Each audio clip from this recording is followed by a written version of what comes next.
আসসালামু আলাইকুম রহমতুল্লাহি ওবরাকাতুহু ইন্নালহামদুলিল্লাহি ওয়াসসালাতু ওয়াসসালামু আলা রাসূলিল্লাহ আম্মা বা'দ। কুরআনুল কারীম বানান করে রিডিং পড়ার আকর্ষণীয় পদ্ধতির 178তম পর্বে এসে পৌঁছে গেছি। সূরাতুল বাকারা 196তম আয়াত আজকে আমরা বানান করব। চলুন শুরু করে দেই। আউযু বিল্লাহি মিনাশ শাইতানির রাজীম। বিসমিল্লাহির রহমানির রহিম। فإذا قضيتم مناسككم فاذكروا الله كذكركم آباءكم أو أشد ذكرا فمن الناس من يقول ربنا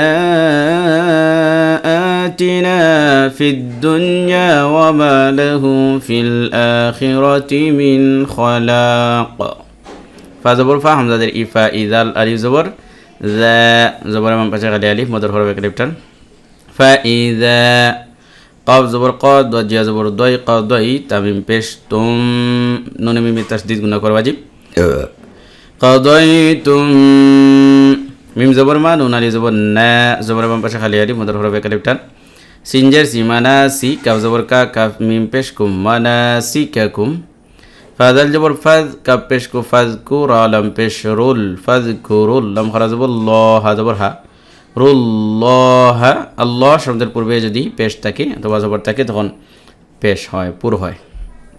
ফাজ কুরুল্লাহ কাফ জবর কা জাল কাফ জের রিক কাদিক রাজের রি কাদিক রি কাফ মিম পেশ কুম কাদিক রিকুম হামজা খারা জবর বা আলিফ জবর বা এখানে খারা জবর খারাজের উল্টা পেশ একালিফ টান বা আলিফ জবর বা এখানে মানে এই যে তীর চিহ্ন দেখতে পাচ্ছেন এই জন্য 4 আলিফ লম্বা করতে হবে।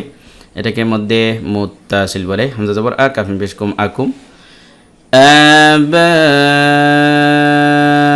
আকুম হামজা ওয়াও জবর আও হামজা জবর আ শিন দাল জবর শাদ আশাদ দাল জবর দা আশাদ দা দাল কাফ জের যিক রা আলিফ জবর রা র এখানে 2 জবর রয়েছে এই জন্য একালিফ টান দিয়ে থামতে হবে। র এরকম। ফা জবর ফা মিম জের মি ফা মি নুন নুন জবর নান ফা মি নান নুনে মিমে তাসদীদ গুণা করা ওয়াজিব একালিফ গুণা করতে হবে। নুন আলিফ জবর না সিন জের সিন না সি জবরের বাম পাশে আলি আলিফ মদর হরে একালিফ টান ফা মিনান নাসি মিম ইয়া জবর মাই এখানে নুন সেকেন্ডের পরে ইয়া আসছে একালিফ গুণা করতে হবে। মাই ইয়া জবর ইয়া কাফ পেশ কুল আম পেশ লো ইয়া কুলু পেশের বাম পাশে জজমুল ওয়া মদর হরফ একালিফ টান রব্বা জবর রব্বা জবর বা রব্বা নুন আলিফ জবর না রব্বানা এখানে দেউ চিহ্ন রয়েছে এই জন্য 3 আলিফ লম্বা করতে হবে।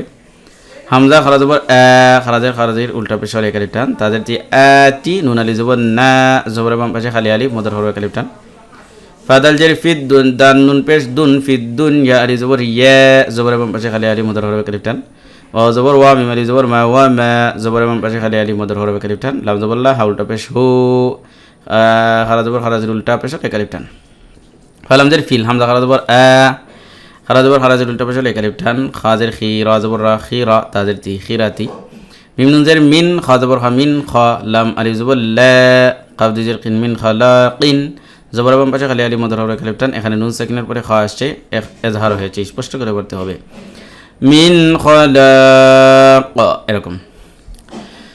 فإذا قضيتم مناسككم فاذكروا الله كذكركم آباءكم أو أشد ذكرا فمن الناس من يقول ربنا آتنا في الدنيا وما له في الآخرة من خلاق صدق الله العظيم। তো প্রিয় দর্শক আজকের ভিডিওটি এখানে শেষ করছি। আসসালামু আলাইকুম ওয়া রাহমাতুল্লাহি ওয়া বারাকাতুহু।